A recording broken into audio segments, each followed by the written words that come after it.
Ce sont des novices, c'est-à-dire des samanera, parce qu'ils ont moins de 10 ans apparemment.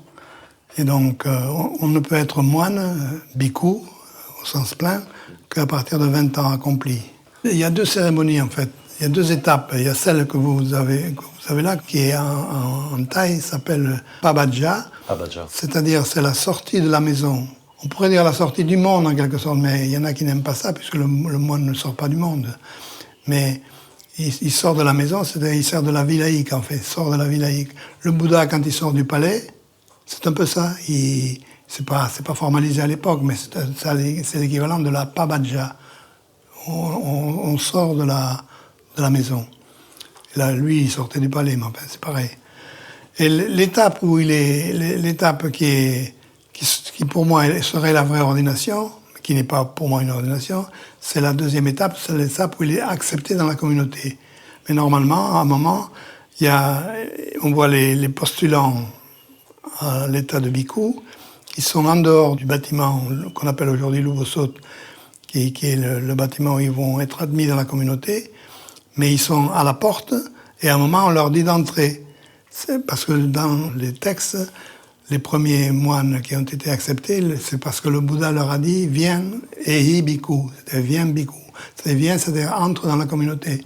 Donc c'est ça ce qu'on appelle la vraie ordination, mais ce n'est pas une ordination. On ne dit pas « voilà, tu viens pour diriger la communauté ». Non, c'est pas ça.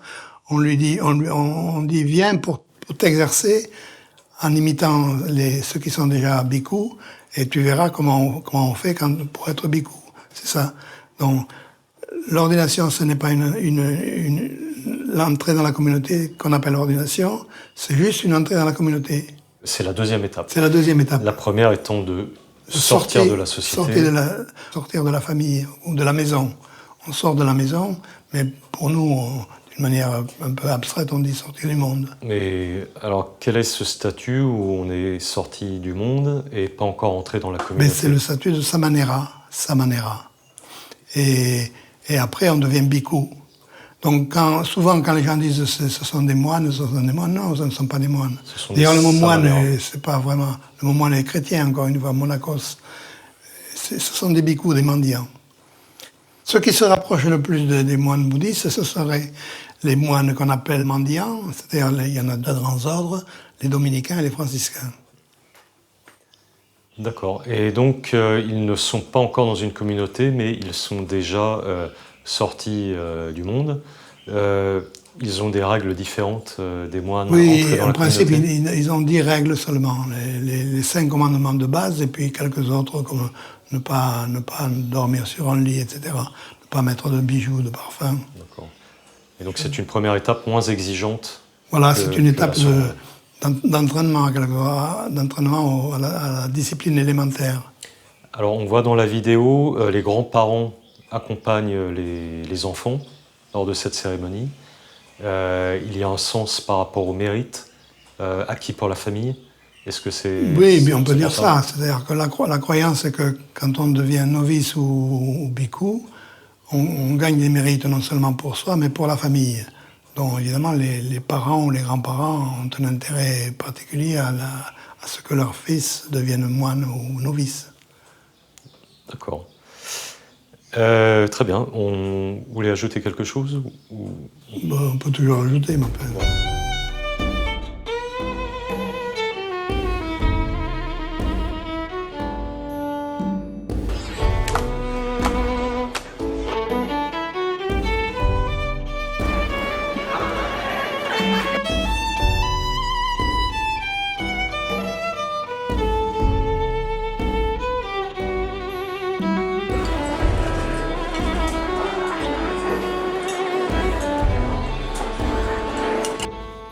Oui, alors la cérémonie du mariage, normalement, n'a rien à faire avec le bouddhisme, puisque, surtout si on compare l'état de marié et l'état de bonze, c'est totalement antinomique.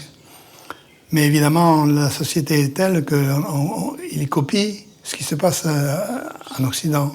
Ici, tout ça, ça rappelle l'Occident, sauf certains éléments. Par exemple, il y a la présence des fils de coton, qui peuvent, selon les cas, rappeler deux choses.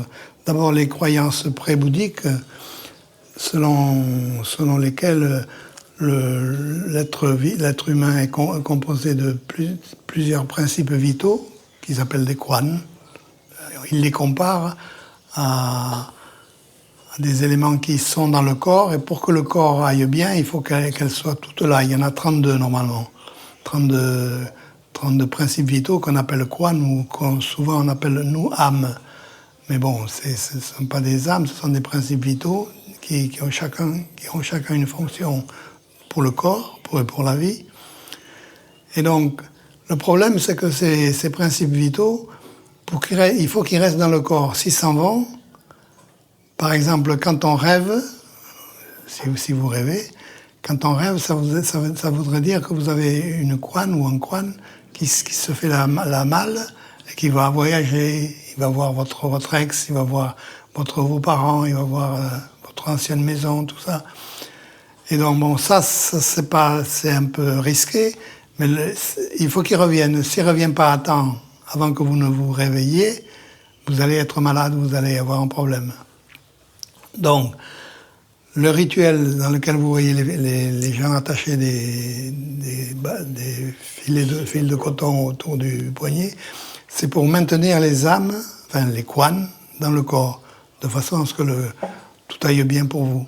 Est-ce que c'est une sorte de projection de l'intention dans ce cas-là, par exemple, quelqu'un qui penserait à une autre femme et quelque chose comme ça? Est-ce qu'il y a une dimension pratique Non, cette, j'ai donné cet exemple, oui. mais c'est pas ça. Non. C'est simplement, en général, il faut que les âmes, les kwan, reviennent au complet. Mais le kwan, c'est quelque chose qui est de l'ordre de la religion. C'est quelque chose qui est de l'ordre de la culture pré-bouddhique ici.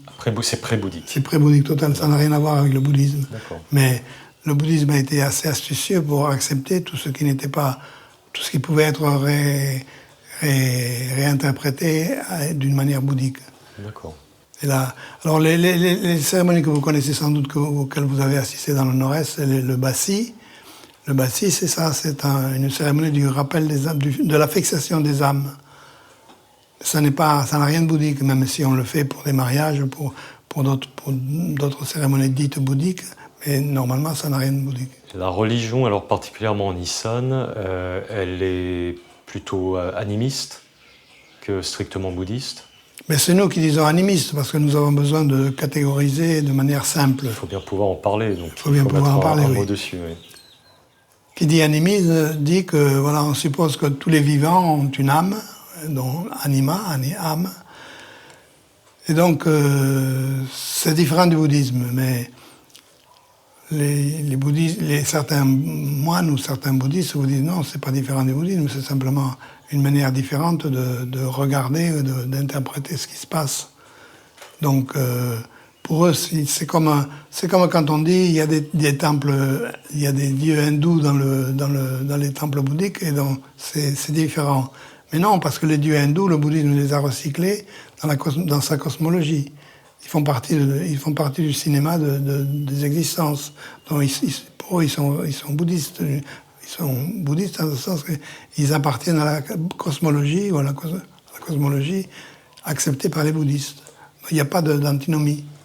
Donc la religion d'Isan, très tournée vers les esprits, est complètement intégrée dans le bouddhisme. Complètement, d'une certaine manière, enfin théoriquement, parce que les esprits font partie de la cosmologie acceptée par les bouddhistes. Parce que aujourd'hui, vous avez la chance ou la malchance de renaître comme homme, mais demain, peut-être vous naîtrez comme un dieu, avec un petit dé, mais vous naîtrez aussi comme l'esprit d'un arbre, ou comme vous pouvez renaître dans n'importe quel type d'existence. Donc c'est en ce sens-là que le bouddhisme recycle les croyances pré-bouddhiques. Il n'y a que nous, occidentaux, qui sommes habitués à des systèmes abstraits très, très définis. On dit si tu crois à ça, tu es catholique, si tu crois à ça, tu es bouddhiste ou tu es pas. Non, c'est pas comme ça. La cosmologie est compréhensive au sens philosophique, c'est-à-dire que ça inclut beaucoup de choses qui pour nous seraient antinomiques.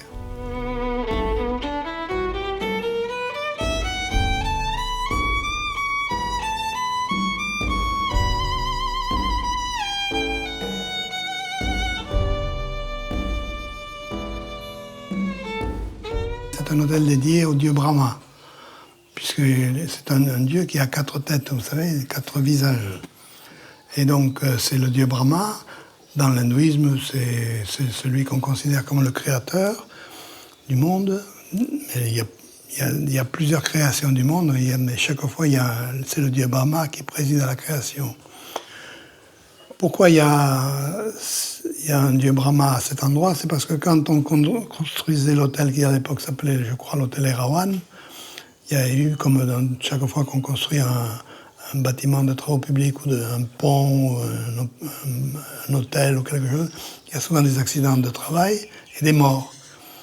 Donc s'il y a un mort, souvent ici les Thaïs ont une façon d'interpréter ça, c'est-à-dire pour construire un bâtiment, il faut sacrifier des morts.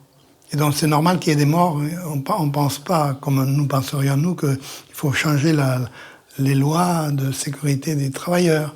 Non, on pense que on le digère parce qu'on dit que c'est normal, qu'il faut un sacrifice pour que le bâtiment se passe, pour que le pont se passe, pour que le tunnel se creuse. Et donc là, il y avait des morts, et donc on est allé consulter un mort, un spécialiste de ces choses-là, qui a dit qu'il fallait construire un hôtel à Brahma. Et donc on a construit cet hôtel à Brahma, et du coup, comme c'était en pleine ville de Bangkok, les gens sont venus lui faire des offrandes et demander à être reçus à l'examen, demander à réussir à trouver un fiancé ou une fiancée, enfin, tout ce qu'on peut demander dans la vie quotidienne. Donc, ce sont des bouddhistes qui font ça, mais ils vont prier le dieu Brahma, parce que pour eux, ça ne fait pas de problème, puisque, comme je le disais, le dieu Brahma fait partie de la cosmologie bouddhique. C'est une manière d'exister. Et demain, vous pouvez renaître comme dieu Brahma, éventuellement.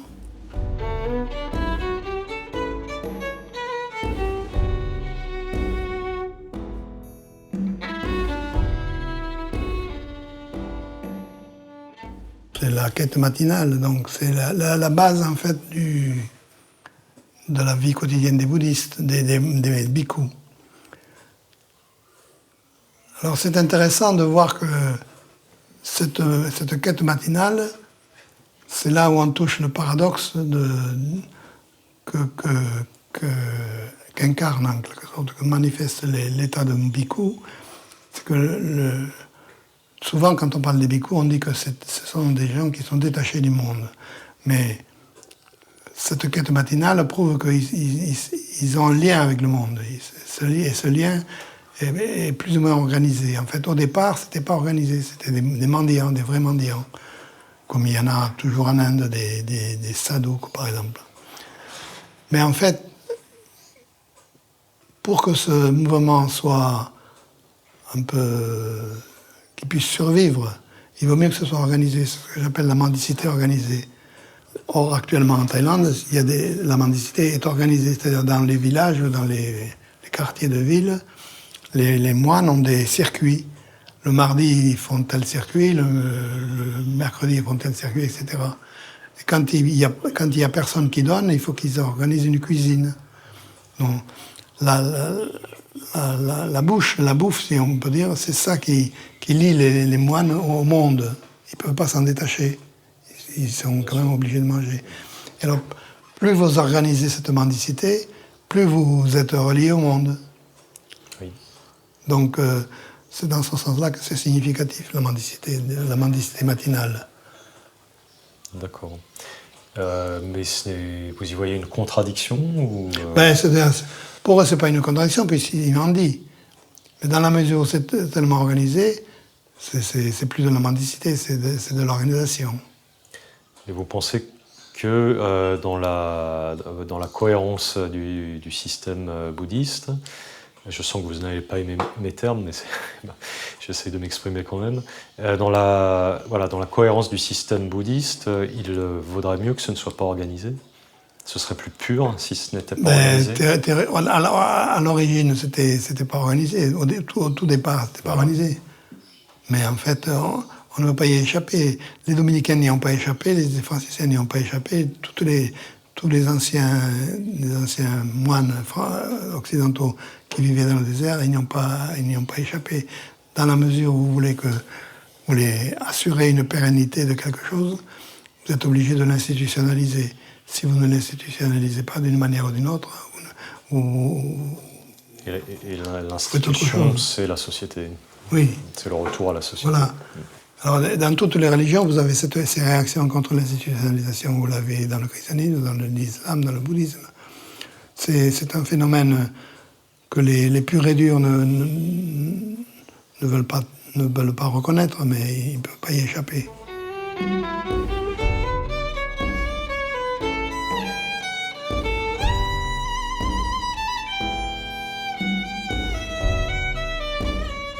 Oui, mais ça c'est toujours pareil. Encore une fois, dans toutes les religions, vous avez ce problème. C'est-à-dire que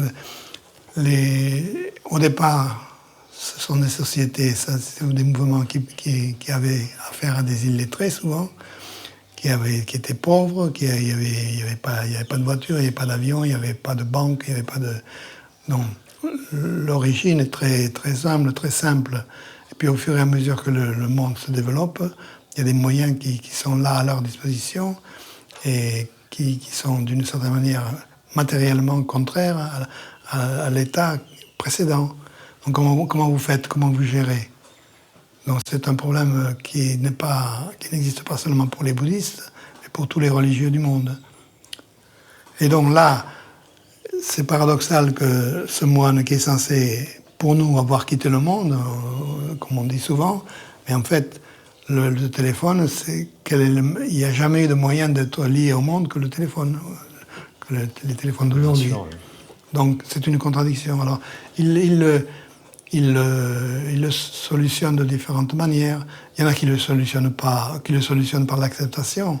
C'est-à-dire si un moine a une responsabilité, à commencer par celle de chef de monastère, il a toujours son téléphone, on peut toujours les contacter parce qu'il faut qu'il prenne des rendez-vous pour des rituels, pour ceci, cela.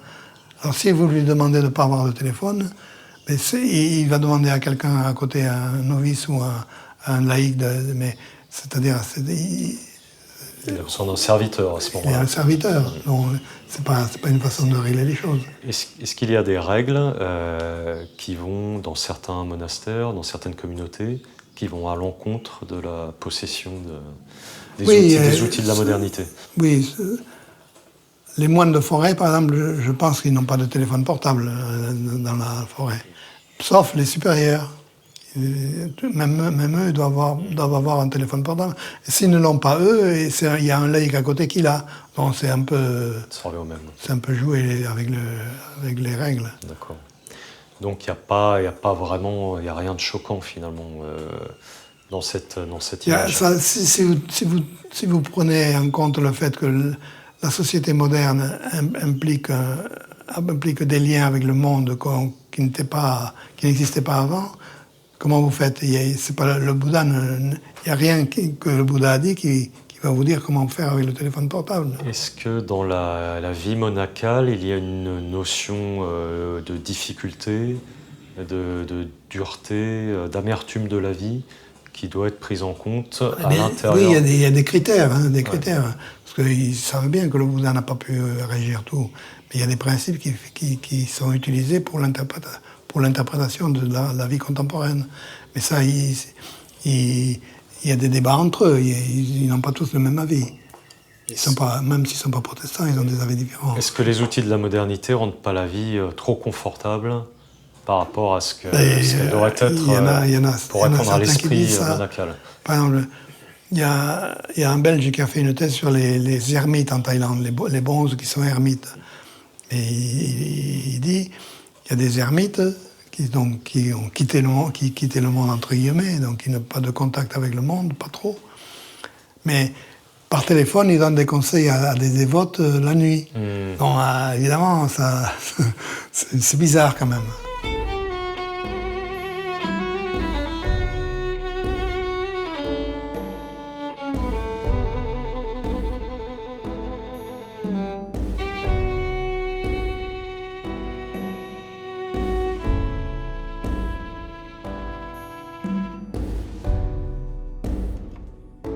Oui, alors la fête de l'eau, c'est une fête d'origine indienne. En principe, c'est le changement le moment où le soleil passe comment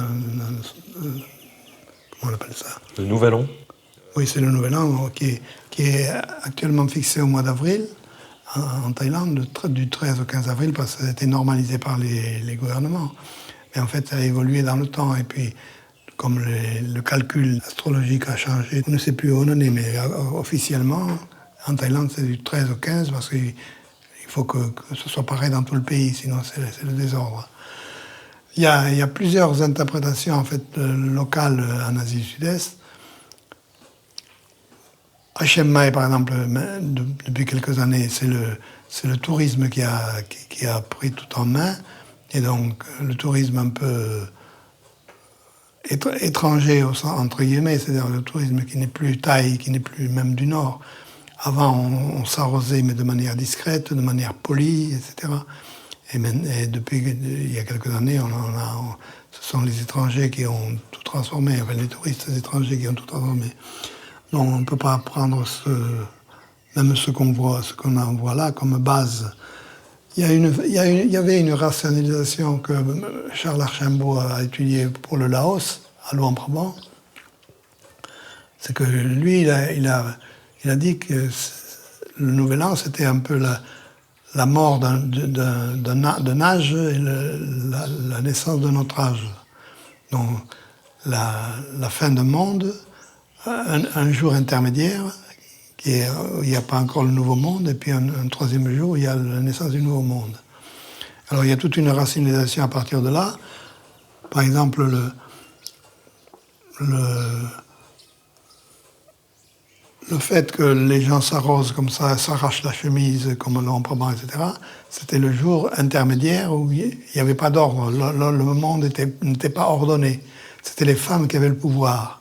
Et donc elles avaient le droit de tout faire, de vous déshabiller, de déchirer la chemise, de vous mettre de l'eau pleine, avec de la chaude sur la figure, etc.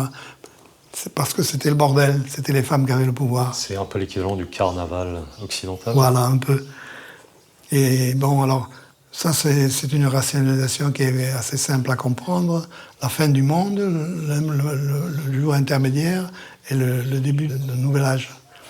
Donc c'est une rationalisation, mais la plupart des gens ne la connaissent pas comme ça.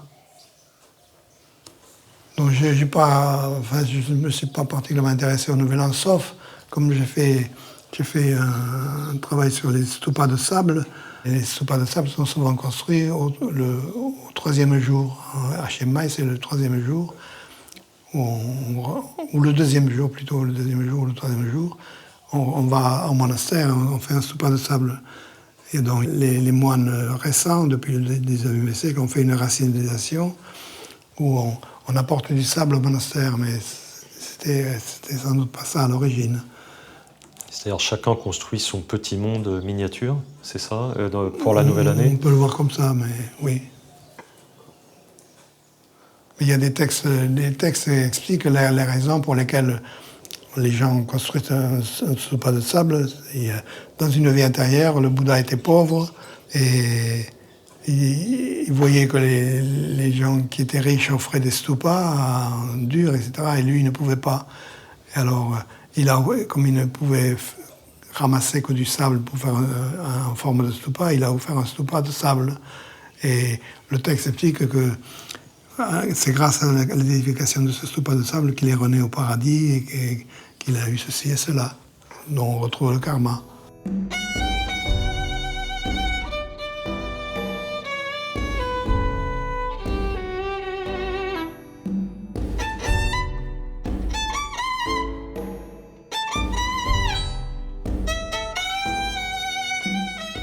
Oui, alors là c'est pareil, c'est un rituel qui a été pris en main par le tourisme d'une certaine manière. Donc ça dépend de quel Loïc-Laton on parle. Là aussi c'est encore comme le Songkran, c'est un rituel qui sans doute à l'origine vient de l'Inde. Le fait de mettre des radeaux comme ça, des petits radeaux sur l'eau. Il y a plusieurs interprétations, mais il y en a une qui dit que c'est une sorte d'expulsion du mal, on met ce qui est mal sur le radeau et on le fait partir, on l'évacue. Bon, c'est une idée possible. Il y a aussi d'autres rationalisations, mais certaines ne sont pas connues, certaines sont racontées par les moines dans les sermons. Il y en a une, par exemple, qui évoque une corneille blanche qui avait pondu 5 œufs, et ces 5 œufs ont été emportés par l'inondation, et les œufs sont renés de manière différente. Alors bon, il y a toute une fabulation à partir de là. Mais la plupart des gens ne se souviennent simplement que soit l'expulsion du mal, soit le fait qu'ils offrent quelque chose à la rivière. Mais je ne suis pas sûr que c'était ça à l'origine. Ils offrent quelque chose à la rivière pour se faire un peu pardonner ce qu'ils ont fait de mal. Et il y a une symbolique particulière liée à la rivière? Mais la rivière, chez les Thaïs, c'est très important, la rivière, parce que les villages Thaï de l'ethnie Thaï étaient systématiquement construits au bord des rivières, des cours d'eau en tout cas. Donc c'est assez logique qu'il y ait eu des rituels religieux impliquant les rivières. Il y avait les courses de pirogues, il y avait les clatons, il y en a... La rivière, c'était aussi le moyen d'évacuer les cendres des morts, les ossements des morts, puisque dans certains endroits, quand quelqu'un était mort, on l'incinérait, on mettait les os dans un stupa de sable et au bord de la rivière, de façon à ce que quand la saison des pluies allait arriver, tout était emporté. Donc, il y a beaucoup sans parler des utilisations de l'eau en tant que source de poissons, etc. Donc la rivière, c'était un élément très important dans la vie des Thaïs.